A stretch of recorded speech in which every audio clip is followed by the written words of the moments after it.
ويسعد لي اوقاتكم جميعا. وجينا للمطبخ وبنسوي وصفة سريعة ولذيذة. راح نسوي باستا بصوص البيستو مع الدجاج المشوي. عندي هنا صدور دجاج تبلتها بصوص البيستو وبهارات إيطالية وخردل ديجون. راح أشويه بالشواية أو بالقلاية الهوائية ما تفرق، المهم إننا راح نشويها عشان راح نضيفها للباستا. وراح أحتاج إلى بيستو، جبنة بارميزان، وكريمة طبخ، وأي نوع مكرونة. بالبداية راح أسوي صوص البيستو. ذوبت زبدة، الحين راح أضيف البيستو معاه،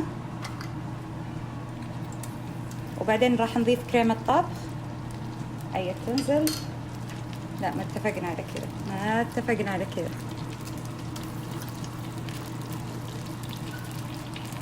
راح أضيف له شوي مشروم كذا على السريع.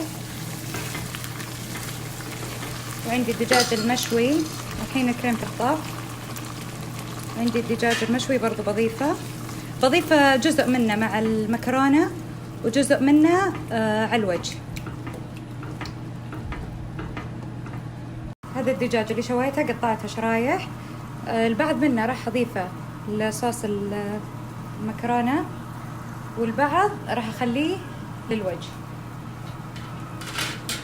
بالنسبة للملح طبعا انتو ذوقوا، انا صراحة ذقتها وبالنسبة لي انا مناسب، لان البيستو فيه ملح اصلا، مالح. وغير كذا حنحط بارميزان فما راح اضيف له ملح.